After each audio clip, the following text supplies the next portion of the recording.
So what exactly happens when the world of hip-hop smashes right into the, super serious world of historical archives? Well, we're about to dive into a museum appointment that basically broke the internet. And it really makes you stop and ask a pretty massive question. Who actually gets to be the gatekeeper of our history? And really, the entire firestorm boils down to this one single question.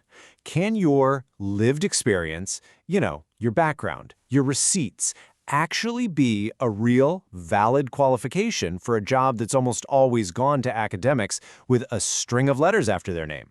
That's the huge debate we're going to unpack right now. Okay, so let's get into it. The whole story kicks off with this museum appointment that just, bam, took the internet by storm. It challenged pretty much every single idea we have about who's supposed to run a cultural institution. So here's the headline that dropped. Tariq Nasheed, who founded the Hidden History Museum, officially appointed the Grammy-winning rapper Cardi B as its new director. And just to be clear, no, this was not a joke. It wasn't some kind of PR stunt. This was a totally real appointment with a very real mission. And frankly, the why behind it is what makes this whole thing so fascinating. Right, so the big question is, why her? I mean, what was the logic behind a choice that is, let's be honest, so unconventional?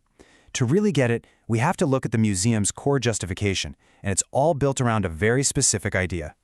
So, in the official memo, they talk about Cardi B's honorary FBA status. Now, FBA stands for Foundational Black American. It's a term that's usually all about a specific lineage and ancestry. But, and this is super important, the museum does something different here. They use it to grant an honorary title, one that's based more on cultural alignment and shared struggle. That little distinction, it's the key to their entire argument. And this quote from Tariq Nasheed really just nails their whole philosophy. He says, "The hood is a classroom, and Cardi B graduated with honors." See, the museum is looking at her life experience not as a downside, but as a legitimate form of education, a qualification all on its own. They're basically saying, some of the most important classrooms don't have any walls. And look, they didn't just stop with a cool-sounding philosophy. They actually laid out a very specific list of her qualifications. You can see them right here. Everything from her documented hood experience in the Bronx to her fluency in Black American vernacular and her proven track record of disrupting what they call elite respectability politics. Basically, they're framing her as someone who's willing to say the things that academics often can't or won't. There was this description from a museum insider that I think just perfectly captures their whole point. They called her a walking oral history archive with a billboard chart. I mean, wow.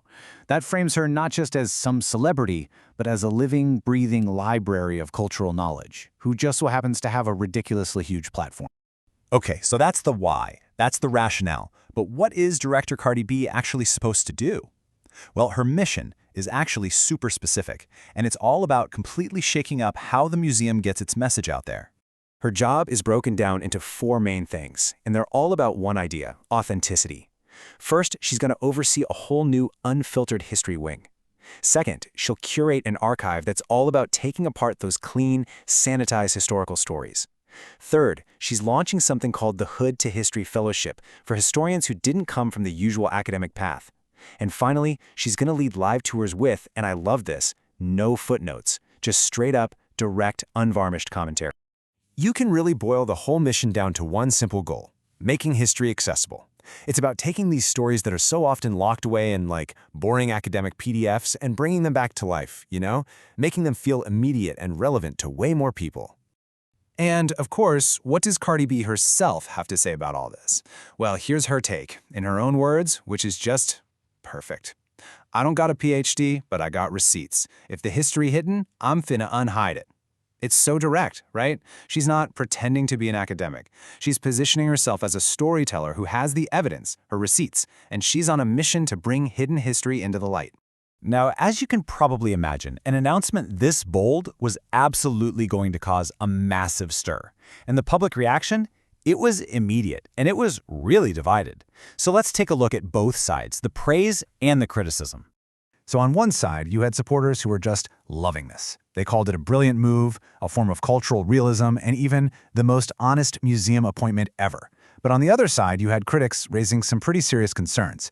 They argued that creating an honorary status actually dilutes what is a lineage-based identity. And they also worried that this whole thing just blurs the line between serious historical work and, well, entertainment.